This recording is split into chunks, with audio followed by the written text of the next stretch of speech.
ঘটনা হল তেখেতে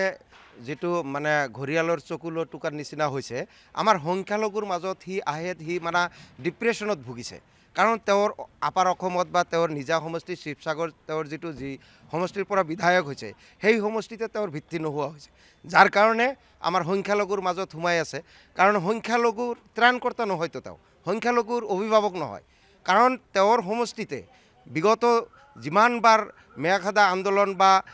এই ধৰণৰ কাৰ্যসূচী বিভিন্ন দল সংগঠনে লৈ আছে তেতিয়া কিন্তু সেই শিৱসাগৰত তেওঁৰ সমষ্টিতে আমাৰ সংখ্যালঘু নামনি অসমৰ শ্ৰমিকসকলক বিভিন্ন ধৰণে অত্যাচাৰ কৰা হৈছে মাৰপিট কৰা হৈছে কিন্তু তেখেত এটা মাতো দিয়া নাই চুপচাপে আছে বিধানসভাতো এখাৰ কোৱা আমাৰ মিয়া মুছলমানৰ কাৰণে বা লয়াৰ অসমৰ মুছলমানৰ কাৰণে এখাৰ মাতো দিয়া নাই গতিকে মই তেওঁক হকিয়নি দিব বিচাৰোঁ যে তেওঁ লয়াৰ অসমত মাইনৰিটি সম্প্ৰদায়ৰ মাজত আহাৰ কোনো নৈতিক অধিকাৰ নাই অখিল গগৈ কিন্তু এখাৰো মাত আমাৰ সংখ্যালঘু জনসাধাৰণৰ কাৰণে দিয়া নাই গতিকে মই বিনম্ৰতাৰে মানে আমাৰ সংখ্যালঘু ৰাইজক অনুৰোধ জনাইছোঁ যে আমাৰ সংখ্যালঘু অঞ্চলৰ পৰা তেওঁক বহিষ্কাৰ কৰিব লাগে প্ৰৱেশ নিষিদ্ধ কৰিব লাগে অখিল গগৈৰ নিজা সমষ্টিতে চলি আছে মানে অখিল গগৈ সেইটো ছাপোৰ্ট কৰি আছে আৰু লয়াৰ অসমত আহি আমাৰ মেয়া প্ৰীতি দেখাই আছে সেইকাৰণে মই কৈছোঁ যে তেখেতক আমাৰ লয়াৰ অসমত নিষিদ্ধ ঘোষণা কৰিব লাগে কিয়নো তেওঁ আমাৰ অভিভাৱক নহয় তেওঁৰ যদি ইমানে হত সাহস আছে বিজেপিৰ বিৰুদ্ধে আপাৰ অসমত গৈ পেলাই সভা সমিতি কৰক সেইপিনে গৈ পেলাই তেওঁ ৰাজনীতি কৰক আমাৰ মাজত যাতে ৰাজনীতি কৰিব নাহে আমাক যেতিয়া আমাৰ সংখ্যালঘু শ্ৰমিকসকলক মাৰপিট কৰিছিলে পিঠি ফালি দিছিলে তেতিয়া কিন্তু এখাৰ মাতো অখিল গগৈ দিয়া নাই অখিল গগৈ মাইনৰিটিৰ মানে প্ৰাণকৰ্তা নহয় অভিভাৱক নহয়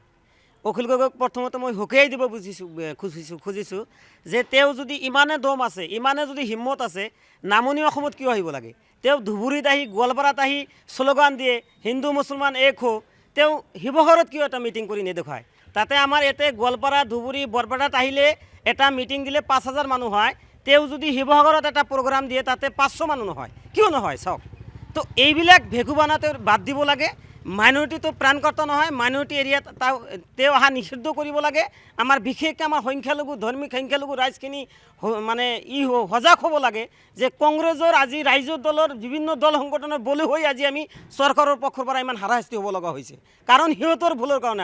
আজি কংগ্ৰেছে যি ভুল কৰি থৈ গৈছে সেই একে ভুল কৰি আছে অখিল গগৈ ডাঙৰীয়া আৰু অখিল গগৈৰ পিছত পৰি আমাৰ সংখ্যালঘু ৰাইজখিনি ধ্বংসৰ পথে গৈ আছে যিসকল সংখ্যালঘু ৰাইজ আছে এই সংখ্যালঘু ৰাইজখন সজাগ হ'ব লাগে অখিল গগৈৰ নিচিনা এটা ভণ্ড নেতা তেওঁ এক কথা ক'বলৈ গ'লে অখিল গগৈ হৈছে কংগ্ৰেছৰ বিটিম অখিল গগৈ আমাৰ মাইনৰিটি এৰিয়াত আহি এনেকুৱা ভেকু ভাৱনা কৰিব নালাগে তেওঁ আপাৰ অসমত যাওক তেওঁ উজনি অসমত যাওক যোৰহাট যাওক মৰিয়নিত যাওক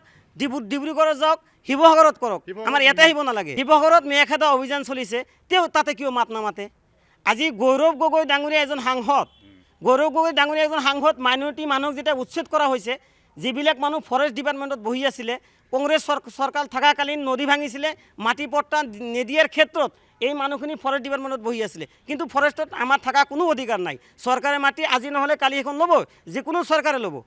সেই সময়ত কংগ্ৰেছে কিয় পট্টা নিদিলে মিয়াক আহি লয়াৰ অসমত আহি মিয়াক আহি তেখেতে চুমা খায় বুকত সাবুতি ধৰে কিন্তু তেখেতৰ সমষ্টিত মিয়াখাদা অভিযান চলে তেখেত চুপচাপ থাকে এয়া হৈছে একেবাৰে টোটালি নাটক আৰু